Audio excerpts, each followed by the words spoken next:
Welcome, everybody, to the Cast from the Coast. My name is Adam Miles, and I'm joined, as always, by Josh Lambert and Tim Johnson. And today, folks, we have a special guest joining us, the East Coast speedster himself, Mr. Alden Burke. How are you, sir? Hey, folks. I'm good. Thanks for having me. Oh, excellent, excellent. Thank you for joining us. So, there's a reason why we have Alden on the show here tonight. We'll get to that in a second. Tim, what are we talking about tonight? You're talking from the twisted mind of Clive Barker, a movie that was filmed here in the Maritimes. Books of Blood. Stay tuned.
So, once again, as we were saying, Alden Burke, the East Coast Speedster, is joining us today. Very important reason, because the movie that we are talking about tonight, Books of Blood, filmed in Nova Scotia, Alden is in it.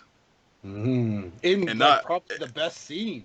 I know, and I can't wait to talk about it. So, Alden's a friend of ours from the cosplay and the local convention circuit, and we were just like, you know what, we were excited that he was in it, and his scene turned out to be even better than we thought it would be. So we were like, hey, Alden, Aaron's not on this week. Why don't you join us, buddy? And he was graciously accepting of that. So thank you very much for joining us, Alden. Thank you very much. And let's all clap. Yay! All right. He was pretty spooky in this movie, I gotta say. He was pretty spooky. So before we get into that, though, Tim. Yes. Let's get that synopsis. Okay, well, the synopsis isn't very good, but I'll read it anyway. All right. Feel free to add notes after I do it. Okay. A journey into uncharted and forbidden. See, I messed it up already because I'm all, because I know it's bad. I'll say it again. A journey. You're all shook up. Yeah, I'm all shook up. A journey into uncharted and forbidden territory through three tales tangled in time and space. Ooh, that is a shitty plot line and synopsis. It is. All right, so let's play with that and make it a little bit better. From the mind. Yes, from the twisted mind of Clive Barker. Three stories intertwined between the Book of Blood. Much better. Josh, you nailed it. So there, we have the synopsis. So let's start off with this story and just talk about it a little bit here. So the important thing for people to realize is that there were teaser trailers and full trailers released for this movie, and the first thing that the internet said all in one voice was, what the fuck is this movie about? Exactly! There were people questioning the shit out of it, and in all honesty, I seen the movie with you guys, and then the trailer got released the next day or so, and I remember watching the trailer going, that looks like nothing like the fucking movie that we just watched, man. Like, nothing at all. So, getting into the story here, it is in fact multiple stories. It's kind of like an anthology that, as Josh best put it, fucking Pulp Fiction's you. Yeah. So it's an anthology series that has an opening, which leads into the first tale. Then we got a second tale, and then the third tale, which is kind of like a completion of the opening that wraps up the story and brings everything together and ties it all together. The reach around. This is the wraparound, the reach around story. So, well, it does kind of grab you where the feels are. It grabs you. It does grab you. It grabs you a couple of times, that's for sure. So maybe it is the reach around. We'll go with that. So we have the stories that are in this, we have, was it Jenna, Jenna, Miles, and Bennett Yep. are the three main stories. So the first story, Jenna, we'll talk about that for a second here. So we actually have the story of a girl, Jenna, by the way, that suffers from a mild PTSD scenario after a scenario with a boy from school, potentially a boyfriend, as you come to kind of find out. She is running away from things, and she starts seeing creatures and monsters and shadowy figures, and things are chasing her in the night. And she makes it to like a bed and breakfast while she's running away, and it's a very overly wholesome couple that runs the bed and breakfast, and there's a dark secret in the bed and breakfast that is very much so. Did you almost call it a dead and The breakfast? dead Did breakfast? yeah, I was like, did he say It is. dead bed and breakfast? Dead and breakfast. The The dead dead and bed and breakfast. Oh my god, guys, I There- just had an idea. Oh yeah, like that is like that would be like the horror fans like ultimate like getaway, right? Yep. Let's do it, guys. A dead and breakfast. We're going to call it Dead and Breakfast after the movie that was released 15 years ago called Dead and Breakfast? No, never mind. So we have the bed and breakfast with the overly wholesome couple that welcome her in, and there's other people there, and their story comes out that they're actually sadistic assholes.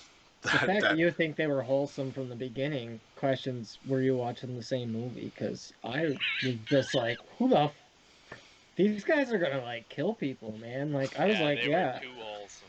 Yeah, Yeah. well, that's the thing. They were overly wholesome, is what I was trying to get at. They were just too nice.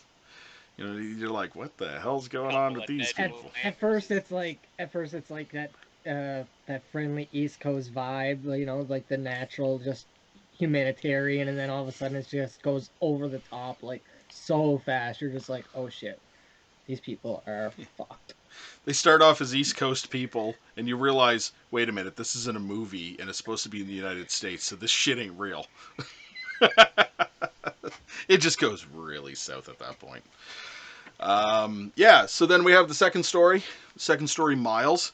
So the first story, Jenna, was a news story for the actual the tales for the movie here. And it was announced that there would basically be two new stories mixed in with a familiar story from the actual series. The second story, Miles, is in fact the one that we're all familiar with.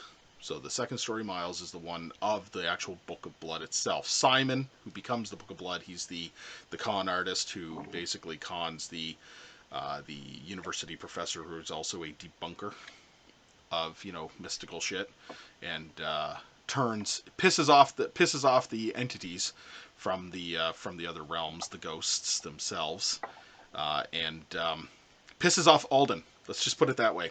So Alden and his homies in this movie get pissed off, and they decide to turn him into the Book of Blood itself. And once again, Alden, holy shit, dude. Oh, all the effects in that scene, like Yeah. the Book of Blood itself, the angry spirits, like that was The straight eyelids, from the mind the of Clive Barker. fucking eyelids, and the fucking armpit hairs, man. Like every time I see the armpit hair, like in a clip, I'm just like, oh man, like I can feel my arm hairs being like plucked out.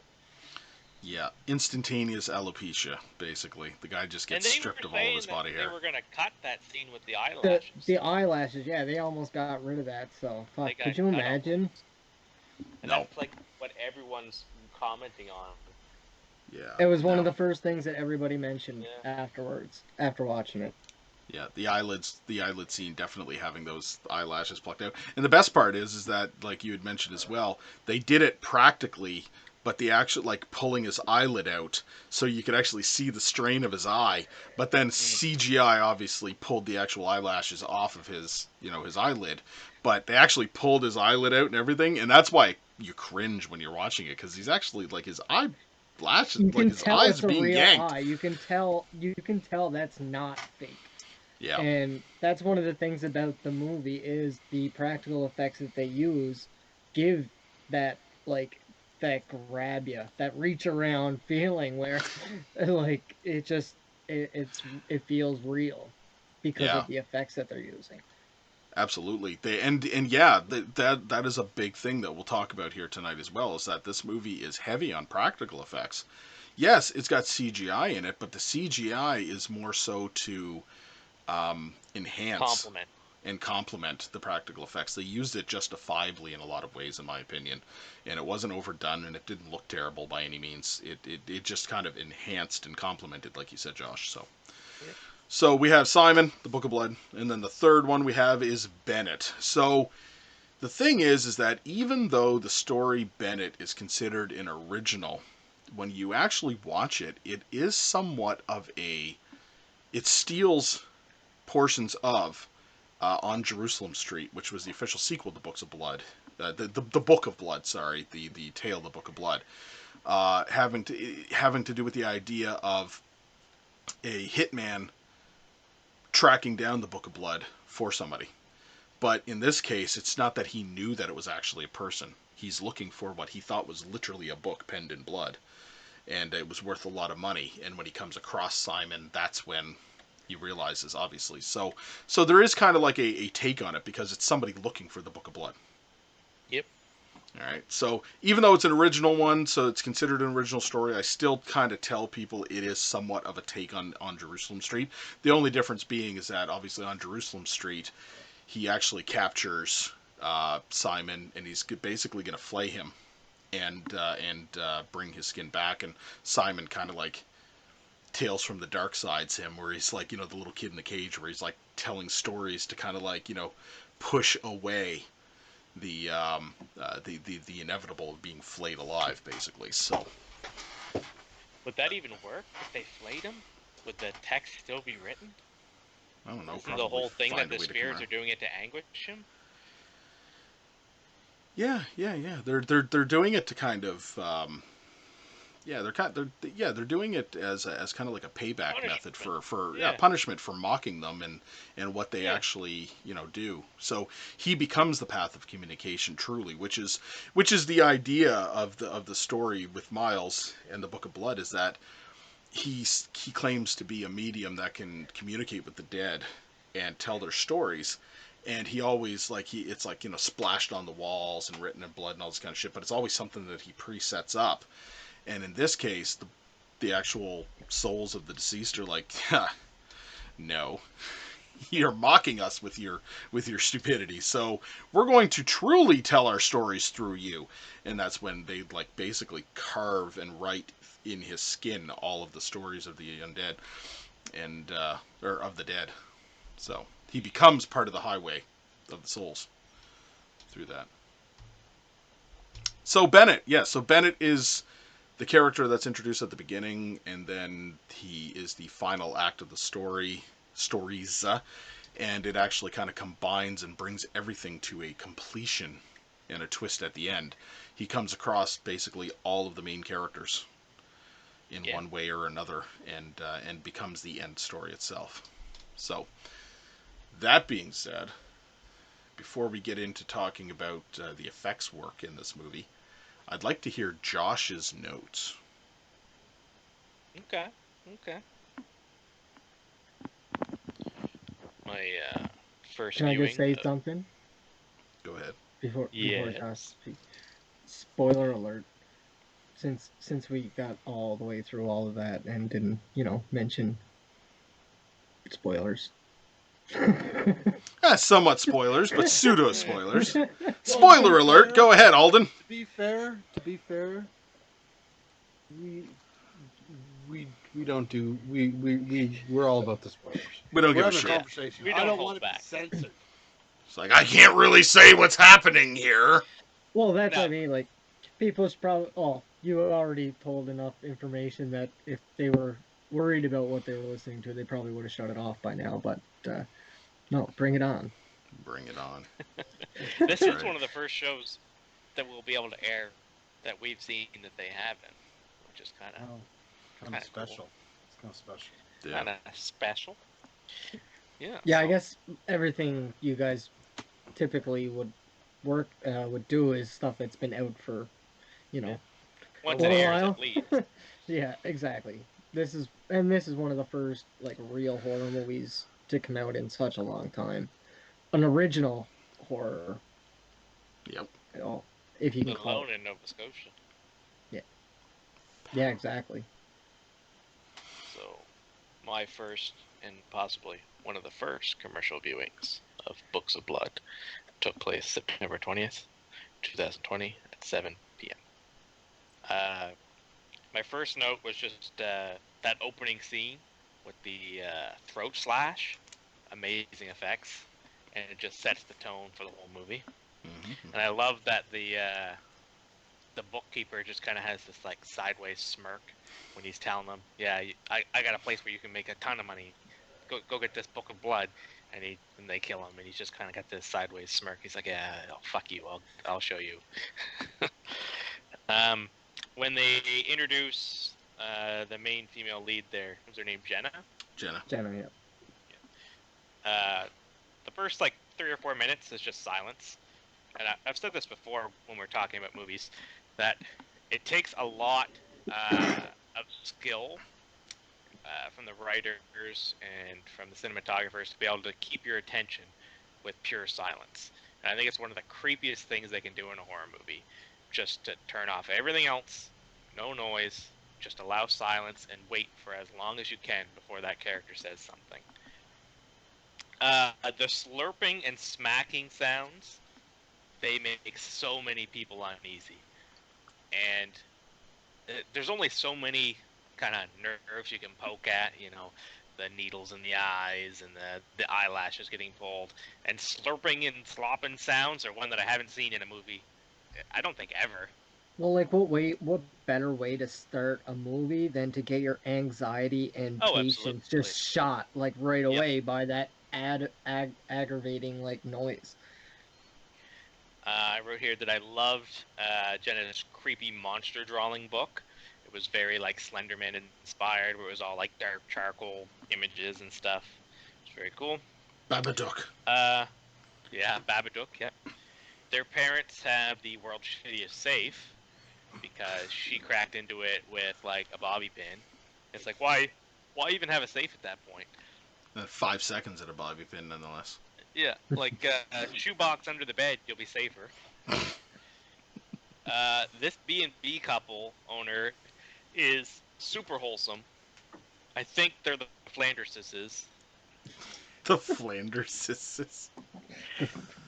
This. Not sure if sleep paralysis or if the couple are mega weirdos who poisoned her with cake and tea.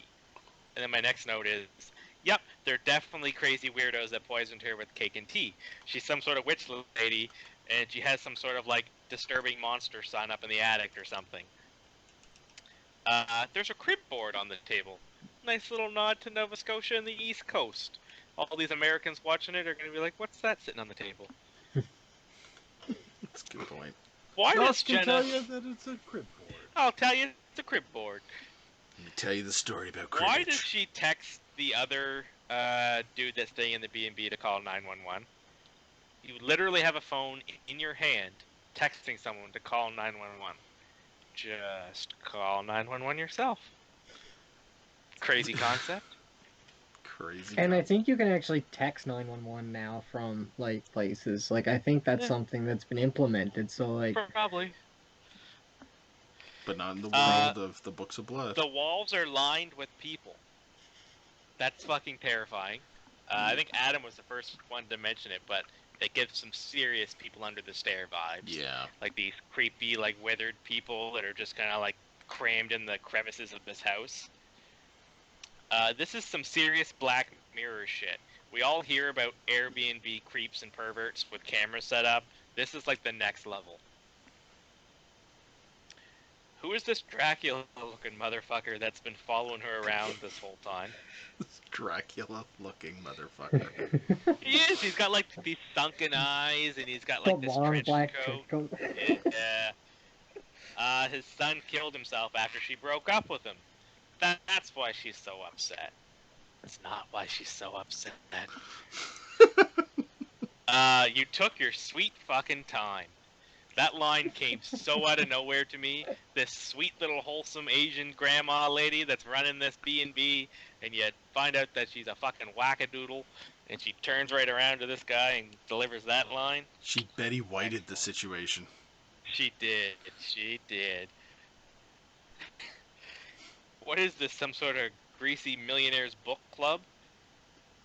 Uh, the effects for Miles are amazing. Hey, it's our buddy Alden. I love the flesh chest. So again, we got to see some of the effects in person, and just holding that prosthetic that Simon would have had on his chest and stuff with all the text and stuff on it. Man, is it creepy! It feels like flesh. It looks like flesh. I'm not entirely unconvinced that the effects artist didn't flay a man and Well, stick it on this guy. it might have been pigskin. It probably was pigskin. That's probably why it felt so real. No, it was. We talked with the effects guy. Like it was latex. It was wasn't just it? Or what- latex. Adam? It was for the actual Books of Blood. It was silicone. Okay. Yeah. It just has that like velvety feel that silicone gets, but very amazing effects. Back to the Spider Cafe. This car's going all Christine on them. Love all the tie-ins to the other stories. Very Pulp Fiction. That ending is very dark, and I'm pretty sure it was based on a real case. A girl talking her boyfriend into like killing himself. Yeah. And my last note was just love it. And I will point out something interesting. If that's your last note, that is not a very long list of notes at all. And that usually means one thing for Josh. I was so Watching enthralled the with movie. this movie that I was watching it, and where I'm live streaming it, I don't want to sit there and pause this movie and do it. Or I have to see this movie 1,000 times, so I can't just kind of put my head down. I want to see everything that's happening at all times. And there were so little things to pick apart that all the things that I wrote down were just things that I saw that I really loved. So honestly, this movie surprised me for one, because I don't know about you guys, but I went into this saying, "Oh fuck, I hope this movie doesn't suck." My buddies in it, my friends worked on the effects. You Scotia. hope. I hope I was in it. Yeah, well that's the other I thing. had no idea. I had no idea what Alden's character was, where he was. So I'm looking in the background in the Spider Cafe. I was like, oh, maybe he's one of these little dudes getting a coffee or whatever. And then, nope, boom, front and center. He's this creepy mannequin-looking dude that's all like twisted up and blue. Yeah. So I remember seeing the picture of Alden when he had his makeup done because, once again, I mean, Aaron did effects work on this, and we're friends with Patrick Baxter and Mike Lewis, who did the effects work on this movie too. And I remember going, shit, that's gonna be creepy. And then I'm watching the whole movie going, where the hell is he? Where? And it was just this amazing surprise because when the trailer was being cut and when the movie was being cut, Patrick had a couple of pictures that were sent to him of those scenes. And Alden was just barely visible in one of the pictures. And I'm like, oh, there's Alden! And I could barely see him, but I knew it was him because I'd seen the makeup. And then all of a sudden to see that scene come alive and Alden's like front and frickin' center for one of the cuts. Pow. Now, Alden did a screening, a live screening with the movie at his house. I couldn't imagine the excitement boner you must have had when you saw yourself right there front and center. It's the pleating of the pants. It wasn't even me who noticed it, because like Adam just said, like one of the images he saw, I was just in the background. So before it even came to the spot where I was like right in the center of the screen, the only thing that you're seeing was me. Like I wasn't like I was a background actor, but in that scene I was the forefront of the screen. Like there's nothing else in front of me. It's just me and all of my homies, like Tim said, behind me, getting ready to torture this soul. So like the first time, my wife was like, "Oh, there you are, there you are," and like we saw like just a little glimpse Right of me in the corner. back, and then it goes, and then it goes, and then she's talking to all of the investors, and then it comes back, and it's just me, front and center on the screen for a good like 3 to 4 seconds, and I was just like, this is my first time ever being on a film set. It was the first time I ever auditioned for anything. I had no film experience with this, and a friend of mine just saw the casting call, and he was like, "Hey, you fit the description for this. Why don't you apply?" And I did, and I showed up, and apparently I was exactly what they were looking for. They grabbed me, they brought me into the makeup room. They got some special they got special Contacts? fuck. Yeah, but they got they had to get approval Yeah. to even put me into this, because they only had 6 pairs of the contacts on site, and they're putting me into this character would have meant 7. So they Plus yeah, another whole day, another couple hours sitting in a makeup chair. Yeah, get so they pay had to someone like for that. Oh. They had to ensure that the budget was met for you, basically. Yeah, and then so like I just showed up and that was it. Like, so to actually like come around in the movie, to come out and to see that and be on a screen, I was pleasantly surprised, and it was a very surreal moment just to witness. So yeah, definitely like bing. Yeah. Full mast, gentlemen. Full mast. Here we go. So yeah. There was like 10 of them or whatever, wasn't there? There was, what's that? Like, how many of the spook characters were there? Like the ghost.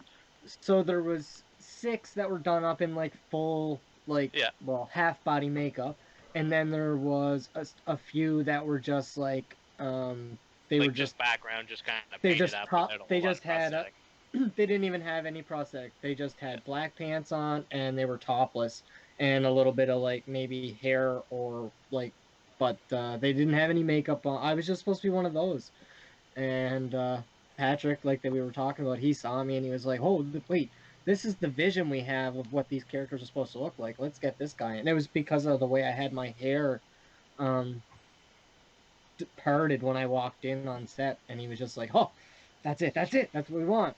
And then they were just like, because they didn't really have something for me, they were just kind of playing around in the chair, being like, "Okay, well, let's try this and let's try this." And then what they come up with was a mix between a mannequin, which was what the main idea of the character was supposed to be, but then they, like, because of my characteristics in my face, they created like a ventriloquist dummy. So like you could see those really high red cheeks, and like I got those big contacts in that are just glowing, and yeah, uh, they they fucking did a crazy job. There was probably like a 1/4 inch of makeup on my face. But yeah, I had never even wore contacts before. They were like, "You want to wear a pair of contacts?" I'm like, "Sure." And these were like special fitted contacts. I guess they were actually made by the lady who does the contacts for American Horror Story. And they're bigger than a regular contact. They actually go back and cover your irises. So it's actually a lot harder to see through them than it is a regular contact. And I didn't really have much of a problem with it, thankfully. And got my, 3-4 seconds of Got fame. your creep on. If that's all I ever get out of film and the film industry, I mean, I can be fucking pretty happy about that, because that's a killer shot that I will definitely have blown up into an image for sure. Yeah, pretty much, man. Pretty much. Try to find Clive Barker and Brandon Braga and get those guys to sign it and be like, yeah. "Thank you, fucking guys, for fucking making this happen." Absolutely. Conventions The and part stuff. where you fucked up was your costume that had no pockets, so you couldn't possibly fill it with props from the set. Squinty-eyed collector, always collecting.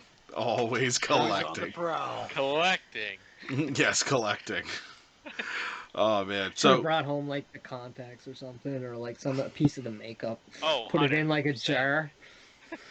don't be surprised if Josh tries to shave your head and, use that on a dummy or some shit, right? Just like it was in the Genuine movie. hair from Books of Blood. Genuine hair. Screen used. Screen used hair.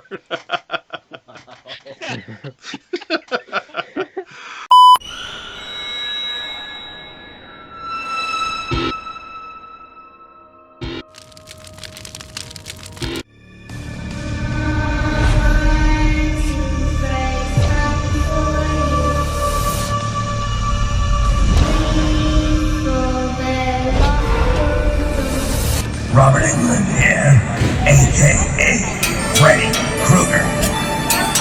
I'm watching and listening. They cast from the coast. You better or else. Oh man! So speaking about makeup, let's talk about the effects work and stuff like this. So yeah, so Alden, 100%. Everybody said this. Your scene was absolutely the best scene out of all the effects work in the movie, and like there is a lot of effects work here, but it's the creep factor. That entire scenario where he's in the room, and then all of a sudden the room disappears around him, and the lightning starts and you start to see the shadowy figures. It starts goosebumpy, man, like goosebumps. Yep. Right? And then all of a sudden the creature characters are there in his face as he's being written on and his hair being pulled out. And then once again our dear friend Alden is front and center facing everybody, and it's creepy and crazy, and the characters are so diverse in that scenario. You got your character, which kind of looks like a ventriloquist dummy. There's another one with like the face is like rotting off, and they look almost like a decomposing mannequin almost. Then there's the woman with the '80s hair, who's like a witch type character that she's like right up in front of the camera. She had a really good close up shot. Crazy shit, man. So by far, in my opinion, one of the best shots of the entire movie. It's just that whole thing going on. Well, and it's also the time where the whole movie kind of actually connects. It's the part where you realize, it's the true climax of the movie. Yeah, it really is, because, yeah, you get him getting his, what he deserves. She's getting her vengeance, and the souls are getting what they want. And that's just more, they want his soul for taunting them. So, yeah, like, I remember when this part of the movie come on, I was just like, I was already like, man, I don't care if I'm in this. This movie is fucking awesome. Like, bring it on. Let's get this guy. He needs to get tortured. He needs to get got. I just didn't expect to be one of the ones that was torturing him. Exactly. So with the positives of this also comes some of the downsides. So we found out from Patrick and a bunch of people that worked on the movie that there was a couple of effects that didn't really kind of make the cut, but there was one of them that was really kind of cool. So going back to the story of Jennifer a second here, starting kind of at the beginning. There was some general effects work that were done, like some creepiness, like with the guy who was chasing her. There was that scene where she kind of looks up and she's in the bus, and you can see him looking down at her in the vents. And it's really kind of creepy. It was just kind of CGI'd a little bit. But as the movie goes, she starts to have that hallucination that Josh was talking about earlier. And her mother appears to her in the hallucination. But unfortunately, her face is kind of like shadowied and like blurred. And we've seen some behind the scenes of this movie, and there was an entire prosthetic piece that was created for that character where she has like this enlarged mouth with these like massively sharp teeth. And she looks like a Chomp from Mario. Yeah, yeah, sure, Chomp from Mario. But it's a shame because the creature effect looked really good, and there was an entire scene that was also supposed to have it, because when she's drawing that character in the book, and at that scene where she's at the breakfast table and she's actually drawing that character, she looks up and her mother's staring at her like that, and she's got like the big mouth, and she like screams at her or something like this, and that got cut out, and then with that actual makeup appearing in the movie, she's sitting on her at the bottom of the bed, and you can just barely make it out. But like, you can't really make out the detail of it. And you could tell that wasn't supposed to be the final reveal for that makeup, in my opinion. No. There was supposed to be a proper reveal and nice lighting to see that effect, I think. And it just ended 100%. up meeting the cutting room floor. Yeah, and maybe it just didn't look good on the camera. Maybe maybe you could see a piece of the skin, or who knows, right? Like, that's the worst part about using those big prosthetics and things like that, is once the movie's in post-production, you don't really get a whole lot of time to go back and do reshoots, and especially with COVID and all that stuff. Like, this was only shot in November of 2019, so it was only 4 months later that, everything was kind of shut down, and so a lot of this stuff was done, from the confines of people's homes, so you didn't have the ability to go in and get that shot again. And unfortunately, it would have been an amazing piece to add to the movie. And it's sad that we didn't get to see more of it because, you know, what we do see for that half a second when the face kind of turns um, was pretty damn cool and creepy. I know that was one of the things that I thought in the movie gave me some Mm. massive chills because I'm trying to think of like what movie it was like back in the 80s or 90s, like where they had that like big like enlonged face and like turn around and like just kind of like ate you. I can't remember what it was, but something Mm. something in my mind kind of just it just reminded me of that. Maybe it was a cartoon, horror, who knows, but it definitely reminded me of something, and it was something creepy enough to, you know, to get me. Yeah, I know what you're talking about. I have a familiarity sense to it as well, like, you know, something about that big mouthed character and stuff like that. So, It's like that okay. big evil crow or something. It looks like the craw worms from Beetlejuice. Like Yeah, the sandworms, they got those big teeth. It's definitely something going on. I yeah. mean, hell, that kind of looks like Chet from Weird Science, too. Bill Paxton's character when he gets turned into the blob monster with the mouth, right? And shit like that. So, um, so the other good scenes in Jenna that had to do with some good practical effects as well are when we actually see the people in the walls and stuff. And as part of the story, they like sew their eyes shut, they sew their mouth shut, and they like sew their ear, like they cut off their ears or they sew their ears in or something like that. And so these characters are kind of like almost like shrunken headed characters, but they're I not shrunken headed. They're just sewed up like that. I don't think they sewed the ear shut. I think that was just for her. Oh, it might have been. I don't know. Yeah, I think that was because of just her something she illness. asked, Yeah. because of the sounds or whatever. But those were all real effects. I know one of the people who spent like 14 hours not being able to see, being guided around set, things like that. So props to her for doing that because that was actually the part that I originally auditioned for. Um, and had I got it, that would have meant 14 hours of me not being able to see what was going on. So I'm quite thankful that I got the other part. But wow, like good honor. Um, that can't be easy to do that. No. And just have, you know, one of your main senses taken away from you for a whole day, and Yeah. then to be like, and then be trying to act and like, you know, Taken so away for a day, they say. I can't see shit for 30 years. She was all squinty eyed for a whole day. Oh man. Okay. Then Miles, we've already talked about the main practical effects in Miles. I mean, he becomes the Book of Blood. It was really cool. It was a full silicone suit that Patrick told us took 7.5 hours just to put on. Full piece silicone multi-piece suit that he Yep. had. Like the chest and the arms were all separate and everything else, and they had to blend it all in. 7.5 hours that guy sat in the chair to do the shots. Crazy as He's a hell. trooper. And then he had to spend a whole day shooting. Because they weren't going to probably do that for multiple days. It was probably like, okay, guys, we got one day to do this they shit. started him in the morning and he went from probably like 2 o'clock to like 9 o'clock type thing. Exactly. Then we have Bennett. Bennett, the final story here, the one that kind of wraps it all up. So Bennett has some really cool effects work with kind of like a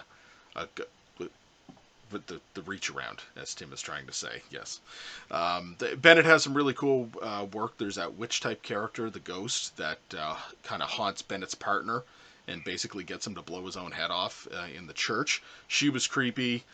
And then he comes in contact, obviously, with the Book of Blood character himself, Simon, and you know, it's really, really kind of once again wraps everything together because he also comes across the old couple with the bed and breakfast, and you know, it's a whole thing to do. It was really cool. Um, Tim, do we have any at all trivia to do tonight? This movie's so new. Yes, there is. Not a lot. Trivia time with Tim! Trivia time with Tim! Every But time with him.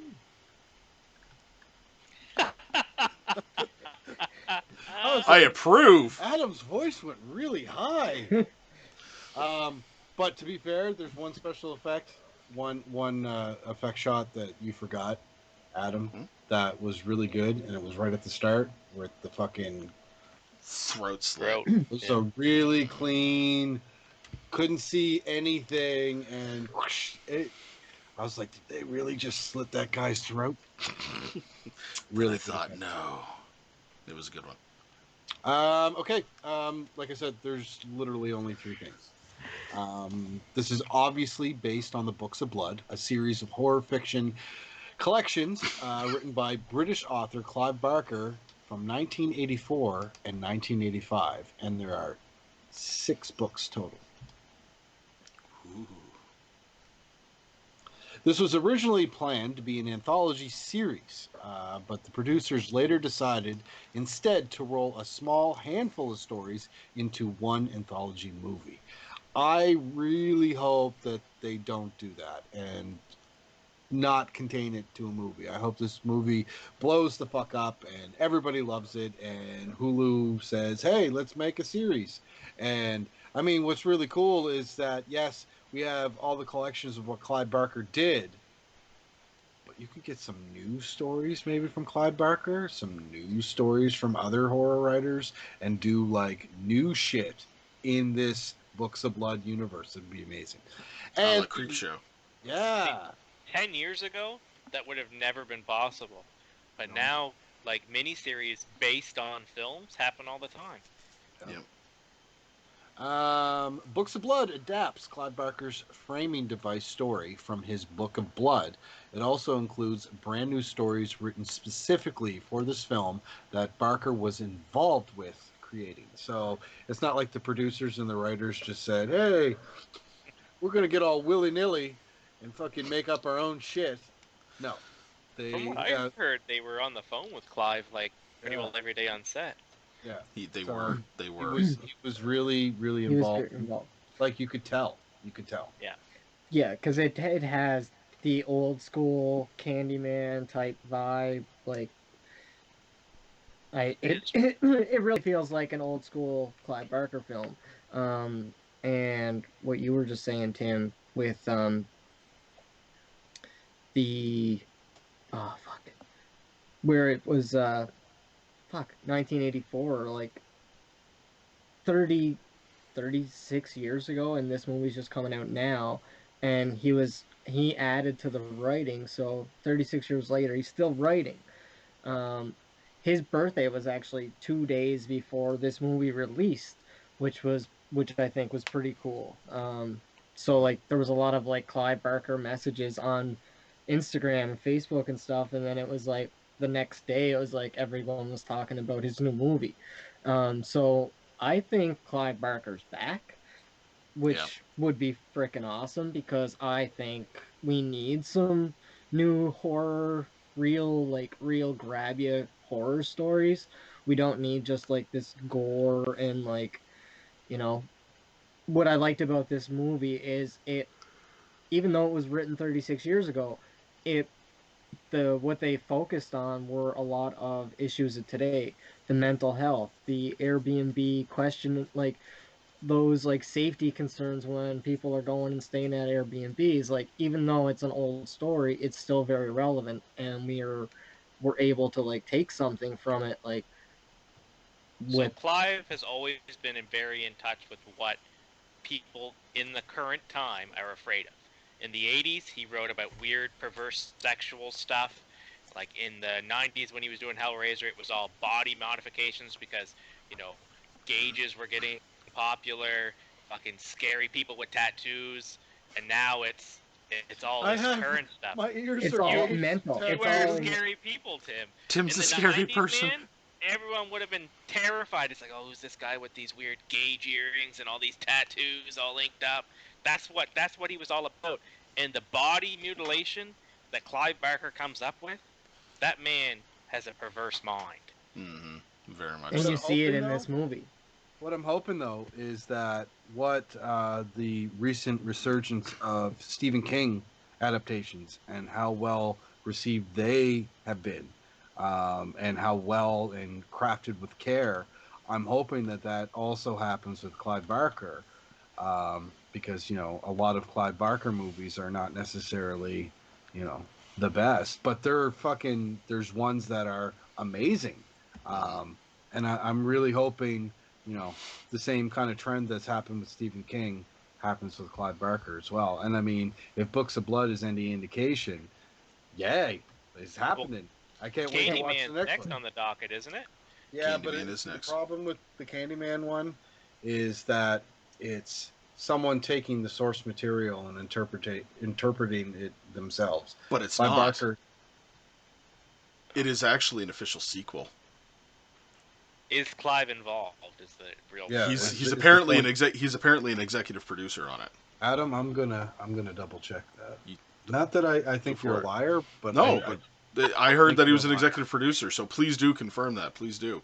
But to make a point as to what you guys were saying, I as still soon as think Candy, Candy Man, but Candy Man. to make a point as to what you guys were saying, yeah, there's a resurgence of popular and experienced horror going on right now. Stephen King is become there's a resurgence there, and before this movie officially premiered at the festival and we watched it, they were talking about the fact that Clive Barker's coming back into the world right now. He has new stories that are coming out. There's more of his works are being picked up and his properties are being dealt with. Then they launched the trailers for this and it premiered and everything else. So we are, in fact, going to get more Clive Barker, which is great. But it would be good, like you say, to like expand upon his universes and get more movies, get a series going, anything like that we can do. Are you guys asking for a Hellraiser series? Is that what you're saying? That'd be Hey, Is that what fucking you epic. want? I would love Those to see a modern take on Hellraiser. That would be amazing. To answer your question, Adam, Candyman is not at all produced by Clive Barker. Oh, really? Okay. No. It's stated that writing credits exclusively Jordan Peele, Wynn Rosenfeld, and Nia DaCosta wrote this, and it's based on Jordan that. Peele. Yeah, Jordan Jordan Peele. Peele. And it's based on the characters from the '92 Candyman film. Okay. But It's not even and that's probably. So yeah, it's just based on characters from Candyman. It has nothing to do with the actual Candyman story. it has nothing to do with the original story then, no, for sure. But it was interesting though because when the trailer got released for it, everybody was like, "Oh, it's a reboot, it's a reboot, it's a reboot, or it's a remake, a remake." But Yeah. in fact, when you It's a watch the spiritual trailer, sequel. it is a spiritual sequel. It is a spiritual and soft reboot of the series, focusing on characters from the first one because the baby and his mother from the first one that survive at the end, she's older now and he's actually the main character of this movie. The Yeah. baby's grown up now. He's the main character. So it's great. I think it's going to be great. Anyways, we're not talking about that, Adam. We're No. not talking about Candyman though, so we're going to move on anyway. So with that, gentlemen, it is time for us to put our final thoughts onto the table and rate this movie. And for all intents and purposes, Alden, you are our special guest. The floor is yours first. Give us your final thoughts on this movie and give us a rating, sir. Final thoughts. Going into this, not knowing if I was going to be in it or not, I was still, like everybody, hoping that it was going to be a good movie because I knew so many people attached to it. That being said, at the end of it, I was not disappointed. I thought it was a great movie all the way through. I really enjoyed how the stories got told and how they came together. Um, because you knew that it was three stories going into it. You knew that they were supposed to connect somehow, but you didn't really understand how they were connecting until very late in the movie. Whereas a lot of other movies like that that would follow that same line, you would kind of see where things are connecting, but it's not until like the climax of the movie that you actually get to see where the connections were. I liked how it focused on real life problems that we're seeing today. People with security of staying in hostels, Airbnbs, any type of like lodging. The mental health aspect of it, mental health the last couple of years has been something that the world, especially us in Canada, have been really focusing on and trying to promote better. So I think that they're going that way, and talking about the suicide and the what she does to him and things like that. Like it gets you because you can relate. Josh, you said it's pretty much it was kind of inspired by true story. So that being said, like yeah, well, we're trying to shed some light on hey, this shit really does happen. Like you know, don't fucking talk your friend off a ledge unless you're actually on the ledge with them. Like Jesus Christ. Uh, I hope that with I hope that this movie does inspire some more stuff to come to Halifax. I know Brandon Braga said he wants to come and do more stuff, and that he hopes that the talent isn't off doing other things because he believes that the crew and the cast and the people that were involved here are all very talented, and he wants to work with them more. So that's good, and we've had Stephen King stuff here before. We have more Stephen King stuff coming. I just want to see more stuff be done here. And and let's hope. To me, I think the movie was great. So like, I just hope that everybody else thinks it's at least 90% as good as I did. And if that's the case, then I think we're going to see some really good reviews come out. Unfortunately, Canadians haven't probably even seen this yet, unless they have VPN or something, because it was only released through Hulu. So Yeah, I Canadian distribution has yet to be fully figured out, to my knowledge. So yeah.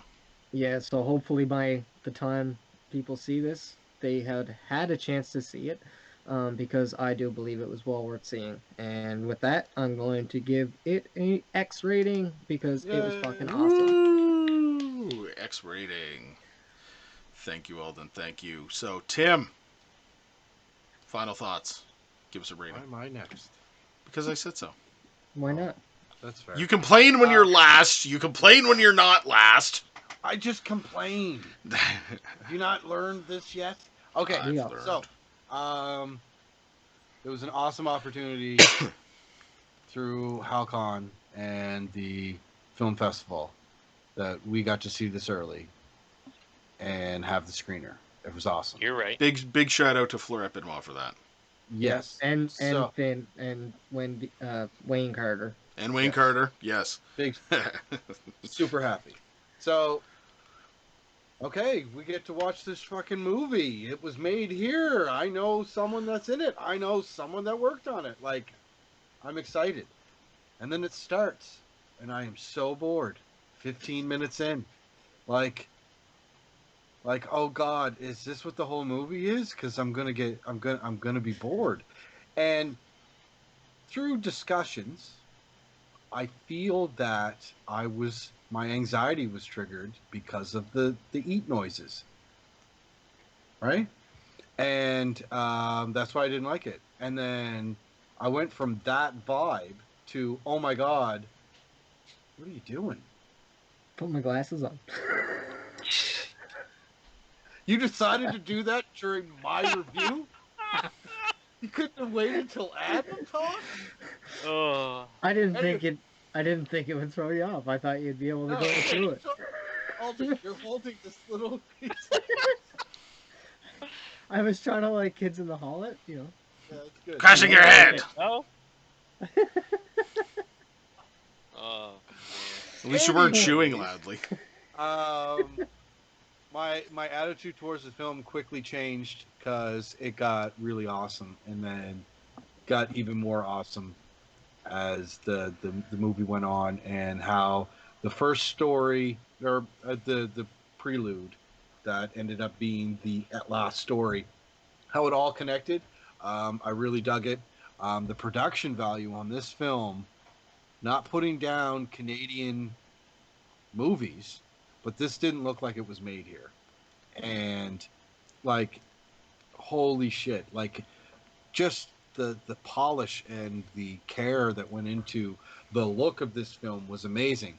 Obviously, I'm a little biased when it comes to the special effects. I thought the special effects were amazing. And Alden scene, man, Alden Scene. Holy shit. Um, I really enjoyed this movie.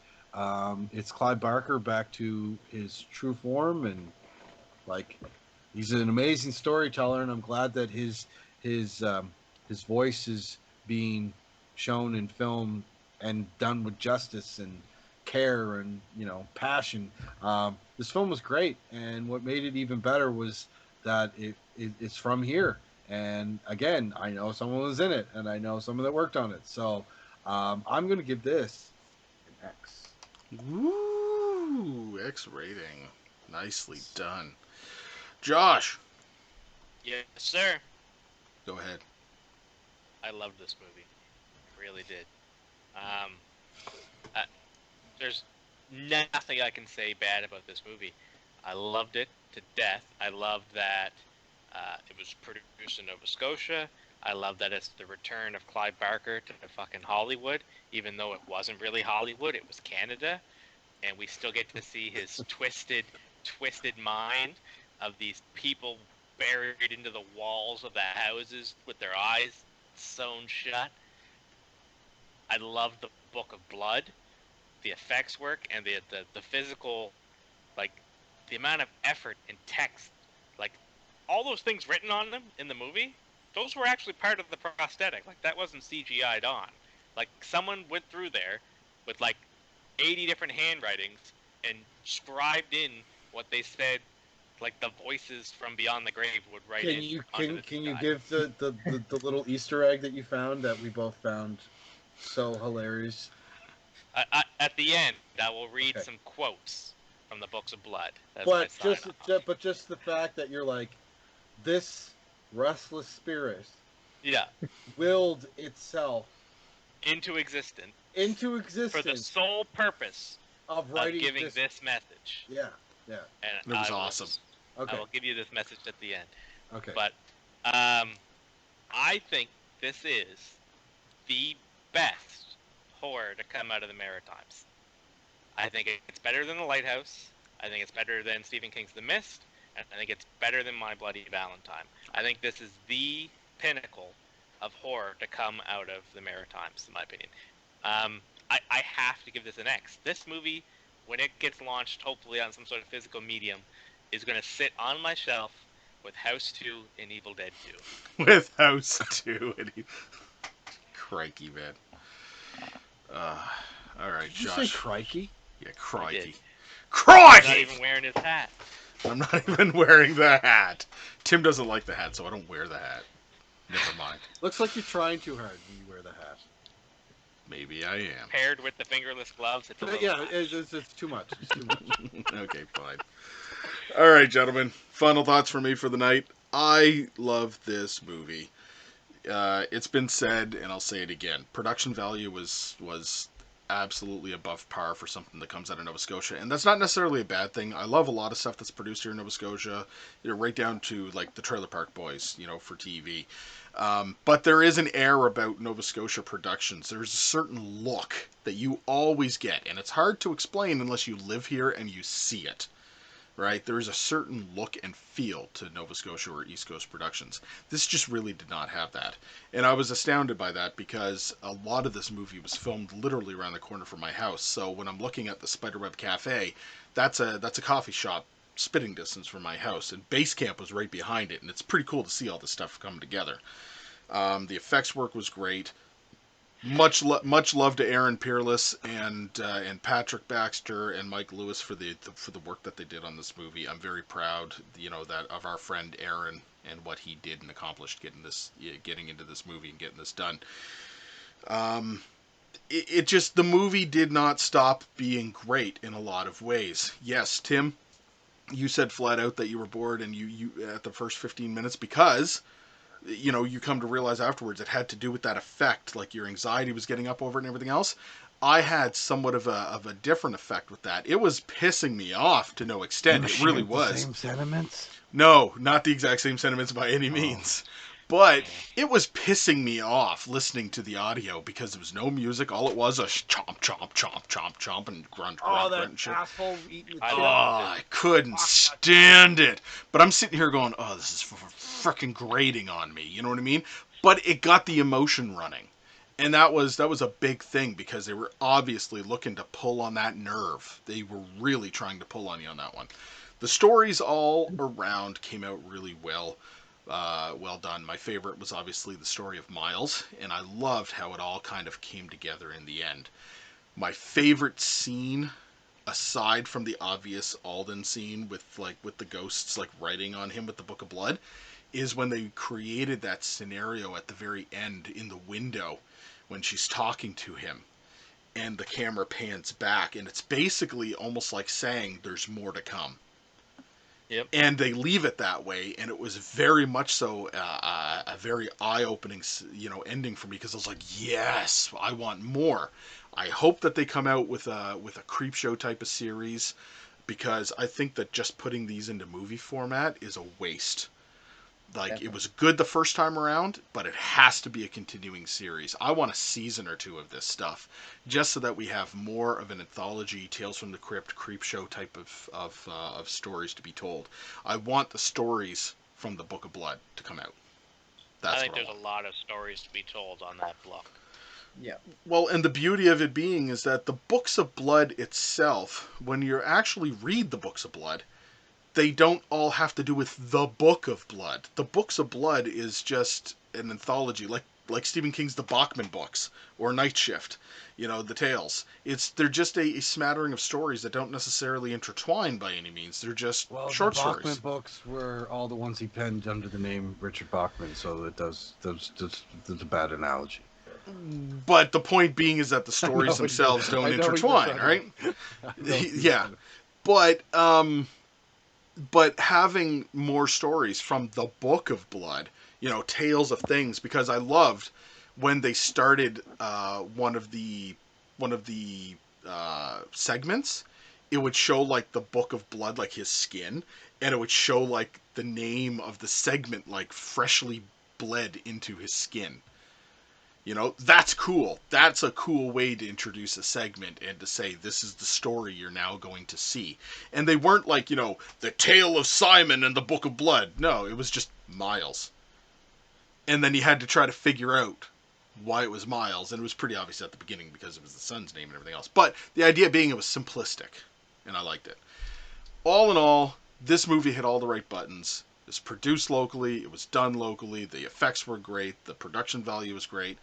I have to give this an X. X rating. 4 X's, ladies and gentlemen. We have 4 X's on this movie. Solid. That's pretty rare. It is. Okay, Josh, give us those quotes. Give us those quotes. Okay, Josh. A couple of quotes from the Books of Blood. Let's see here. Your suffering was so sweet, you died too soon. It's almost The like a pinhead. Cenobites enjoy your soul. Nice.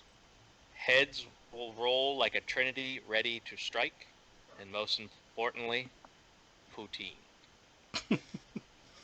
There's literally just poutine written. Poutine scribbled in. I want to meet the effects artists that did this and give them A poutine. a sanitized up high five. A sanitized high five. And a poutine. And a Well, poutine. no, poutine is for me. They can't.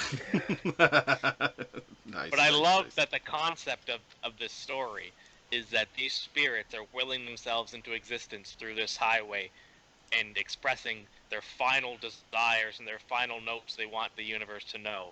through This the is Book their of Blood. story. Their And story. this is their story to tell. So what you're trying to tell us, Poutine. Josh? There's a Book of Blood called Poutine. What That's you're the Book of what Blood I you're want. trying to tell us, Josh, is that if this continues as a series, one I of the want to segments meet has to be Zach poutine. Backer. We need to know the story of poutine. Okay. And it's probably that's a fine. really dark story too. Yeah, it has nothing to do with poutine. That's just there was a. Oh no! It starts with somebody eating Absolutely poutine, not. and that's Everything it. to do with poutine. Maybe he becomes poutine for all we know. All right. All right, ladies and gentlemen, that is it for us tonight. We have 4 X's. This movie has been rated excellent all around the table. So, without a doubt, I want to take a moment just to say thank you again, Alden Burke, the East Coast Speedster, for joining us tonight on Daycast from the Coast and giving your input, some knowledge from behind the scenes, and just in general kind of sharing the experience with us, because it was great with Finn and Halcon and the QA session and chatting with you, and everybody enjoyed themselves. So thank you, Alden, once again. Thank you for joining us on the show Thanks tonight. for having me, guys. It was a Absolutely. blast. Perfect. We'll probably get you on a future episode because, you know, you're a horror fan, so, you know, it's always good to get your opinion on stuff. So thank you, ladies and gentlemen, for tuning in. Please check us out on Facebook, Misunderstood Art Company. Like, share, subscribe. We're also on YouTube, Misunderstood Art Company. Like, share, and subscribe. We produce audio copies of all of our content on all the major podcasting platforms, including but not limited to Google Play, Spotify, iTunes, and now Amazon, by the way. Amazon Podcasts. We were on there. We were one of their launches. What? It was great. So please do like, share, and subscribe to any and all of those as well. We're also on Patreon. Open up your hearts and your wallet. Get some coffee going for Tim. He injects that right into the vein. That's how he sustains himself. So Thank you. you are welcome, Tim, from the people out there. And until next time, Josh. Poutine. It had to be poutine. Alden, say goodbye to the folks. Later, folks. And Tim. Stay safe. Stay spooky. See you next time, everybody. Bye. Good night. Night, folks.